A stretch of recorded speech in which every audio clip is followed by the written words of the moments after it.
Hello again, Susanna here, your intimacy intuitive, spiritual guidance counselor, and angel intuitive. And got more office stuff because it's still hot out. My bell cow lilies and my hummingbird. Yay! Happy. This is in my green room. It's green.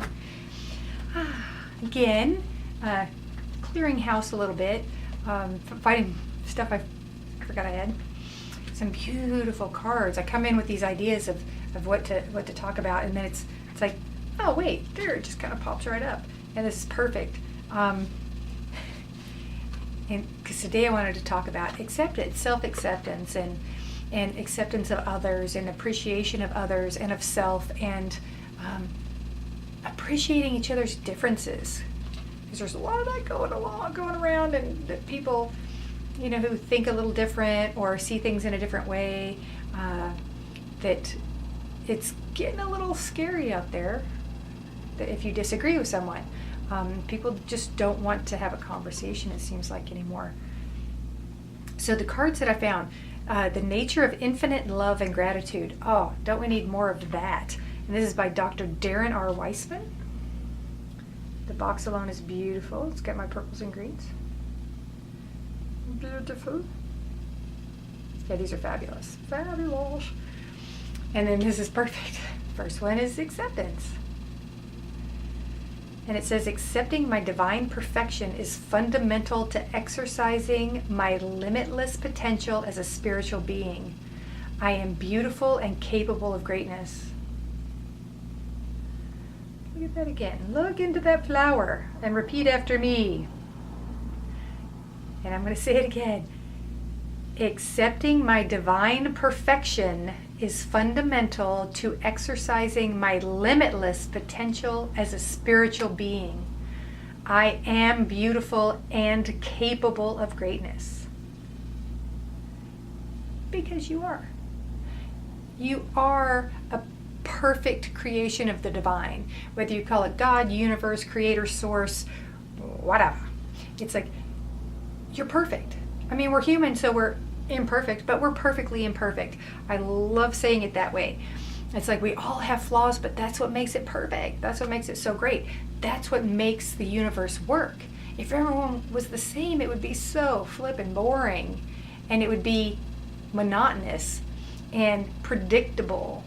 And, you know, even though not everyone likes surprises and change and things like that, you know, that's what keeps life exciting. It keeps us functioning. It keeps us looking forward to the next day. Because if everyone was the same and every day was the same, you know, you get to the point, it's like, why am I getting up today? It's going to be this. I'm going to eat this. I'm going to go here. I'm going to do this. I'm going to see this person.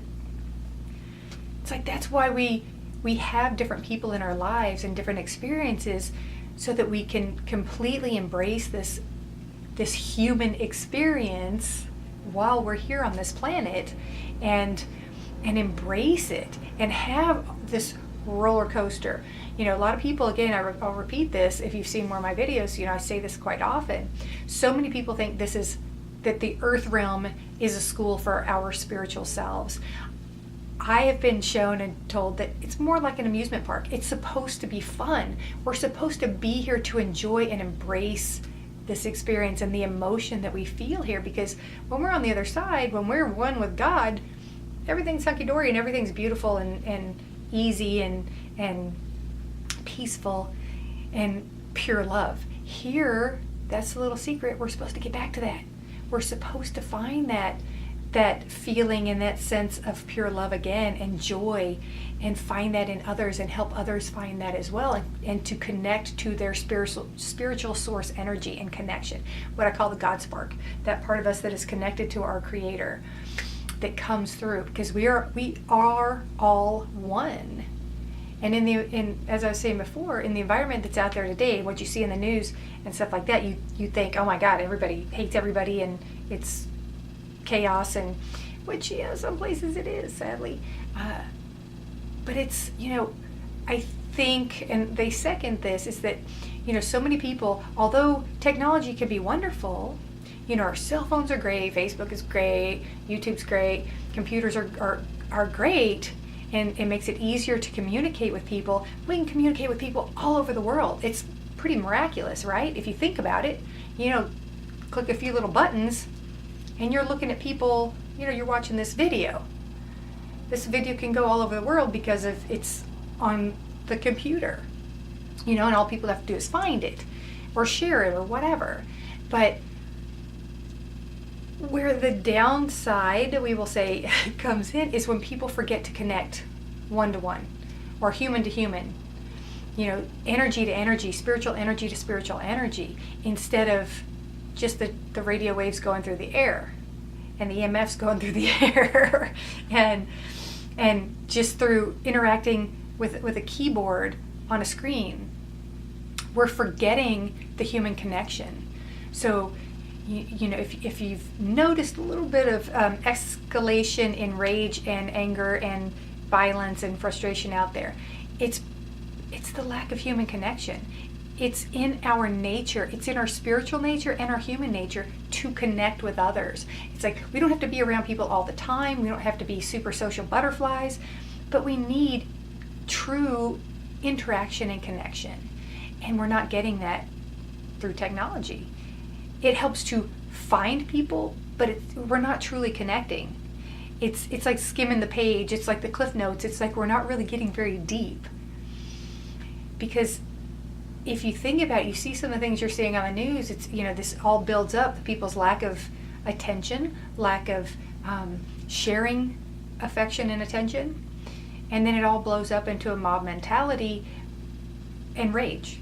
And because it's stored up, it needs to be released. And, sometimes with scary consequences. So if we could get back to embracing life, embracing each other, accepting others for their differences, understanding we're not going to agree 100% of the time, 100% of the time. It's not going to happen. Sometimes we're not even going to agree 10%, 5% of the time, but learning to embrace each other's differences, learning to embrace our choices and be comfortable in the choices we make, and feeling comfortable enough to speak up for ourselves as well. But that doesn't mean lashing out if someone else doesn't believe the same. When you have a conversation, that's how you learn. Find out why people believe the way they do. Find out why people feel the way they do.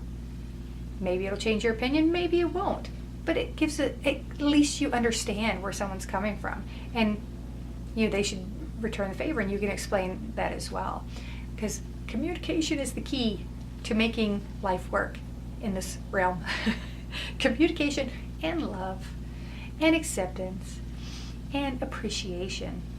So think about that this week when you see some stuff, or when someone doesn't think the way you do, and you start to feel something stir up in there. It's like, what do you mean you don't? But okay, someone believes different. That's cool. Keeps life fun and exciting instead of weird. Just more to love about life, right? So have a beautiful, acceptable, and appreciated week. Have a great one.